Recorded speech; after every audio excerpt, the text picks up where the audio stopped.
नमस्कार आप सभी को। एक बार फिर आपको हमारा अपना चैनल आयुष हेल्थ ऑफिशियल में आप सभी का हार्दिक स्वागत है।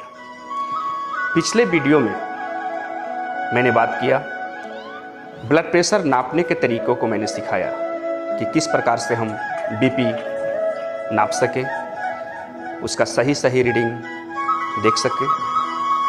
आज का जो वीडियो है इसमें ख़ास तौर पे ब्लड प्रेशर हाई होने पे कौन सी दवा का प्रयोग करेंगे और अगर ब्लड प्रेशर लो हो गया तो किस दवा का प्रयोग करेंगे, उसका उपचार हम कैसे करेंगे।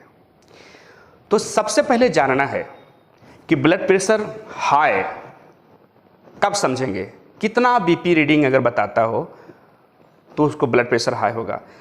ख़ास तौर पर जो नॉर्मल रेंज है ब्लड प्रेशर का वो है 120/80, अर्थात साइस्टोलिक 120 और डायस्टोलिक 80 mmSg होता है। अगर 120 से अगर 125/80 हो तो भी नॉर्मल रेंज में है, उसको ज़्यादा हम हाई नहीं कर सकते।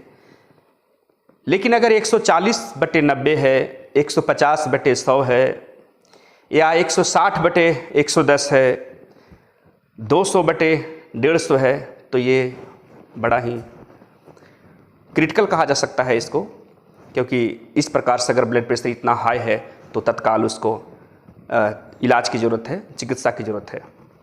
तो ब्लड प्रेशर अगर हाई हो, रक्तचाप अगर काफ़ी ज़्यादा हो तो उसमें जो प्रयोग होने वाली दवाई है, ख़ास तौर पे मामूली दवाई, छोटी रेंज से ज़्यादा पावरफुल दवाइयाँ, बहुत सारी दवाइयाँ हैं, तो इसके बारे में बात करूँगा।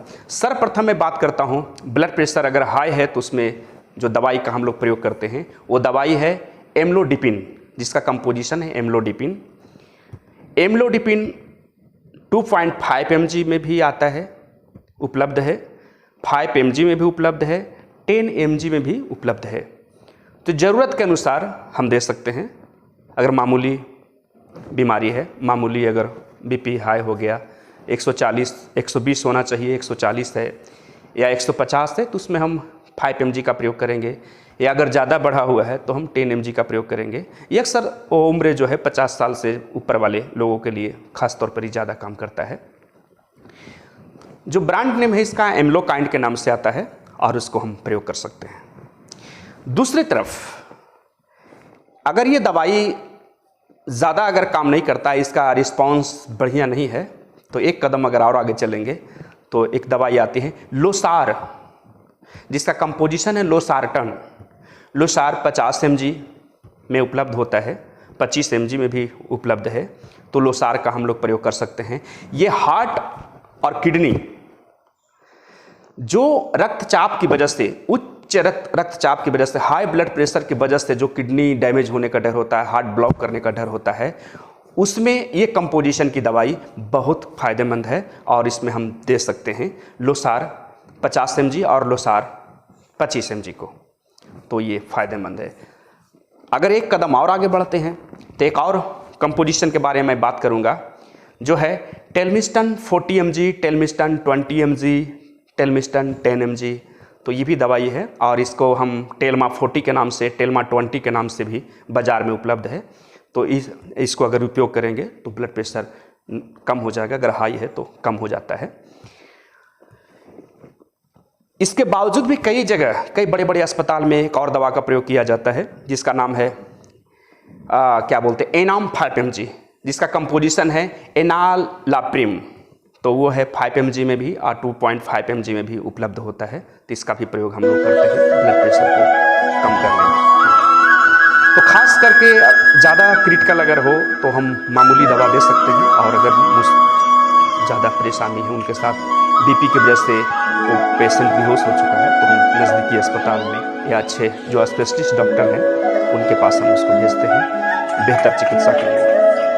तो ये चीज़ें तो हो गई। एक और कंपोजिशन है जो बहुत बेहतर कंपोजिशन, बढ़िया कंपोजिशन है, वो है क्या, रैमीप्रिल। रैमीप्रिल 5 mg, रैमीप्रिल 2.5 mg का भी मेडिसिन उपलब्ध है, जिसका प्रयोग हम लोग ब्लड प्रेशर कम करने में करते हैं अगर बीपी किसी को ज़्यादा है, और उस अवस्था में हम इस दवा का प्रयोग करके बीपी को कम किया जा सकता है। कई बार देखने के लिए मिलता है कि अचानक से बीपी 220, 250, 260, 280, और इस अवस्था में काफ़ी परेशानी होती है, तो उस वक्त जो रेमिप्रिल का टैबलेट है इसको हम दे करके बीपी कम कर सकते हैं। ये तो ही बीपी हाई होने का, अगर ब्लड प्रेशर किसी को ज़्यादा है उसमें प्रयोग होने वाली दवाई। लेकिन अगर किसी को ब्लड प्रेशर कम है, अगर 120 है तो नॉर्मल रेंज अगर 115 है, 115/80 है, या कहा जा सकता है 100/70 है, या 100/70 है तो थोड़ा बहुत उनको वीकनेस फीलिंग होता है, चक्कर आ सकता है, कमजोरी फीलिंग होती हैं।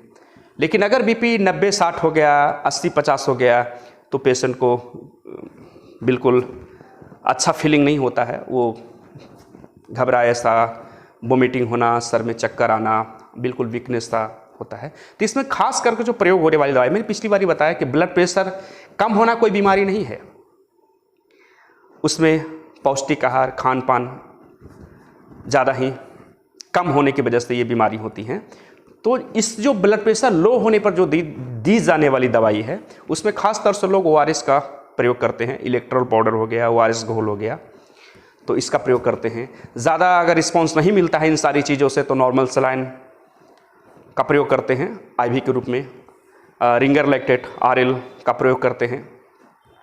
और अगर ज़्यादा ही इमरजेंसी है, बिल्कुल नहीं देखा है, तो बड़े बड़े अस्पताल में लोग उसको टर्मिनाफिन इंजेक्शन का प्रयोग करते हैं, जिससे कि तत्काल राहत मिलता है। तो ये चीज़ें हैं।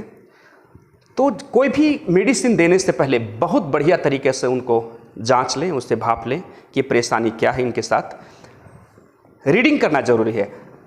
बढ़िया दवाई देने के लिए, बढ़िया इलाज करने के लिए, बढ़िया ट्रीटमेंट करने के लिए ज़रूरी होता है कि उनका ब्लड प्रेशर का जो रीडिंग है वो बढ़िया तरीके से आप कर सके, बढ़िया तरीके से बार बार उसको 2 बार 3 बार में क्लियर हो लें कि इनका बीपी कितना है, जो परेशानी इनके साथ है ये ब्लड प्रेशर की वजह से है या फिर किस कोई और बीमारी की वजह से। तो इसके लिए स्पेशलिस्ट डॉक्टर के पास उसे ज़रूर भेजें ताकि उनको ये राहत मिल सके। थोड़ी बहुत दवा का हम लोग प्रयोग कर लेते हैं, करना है।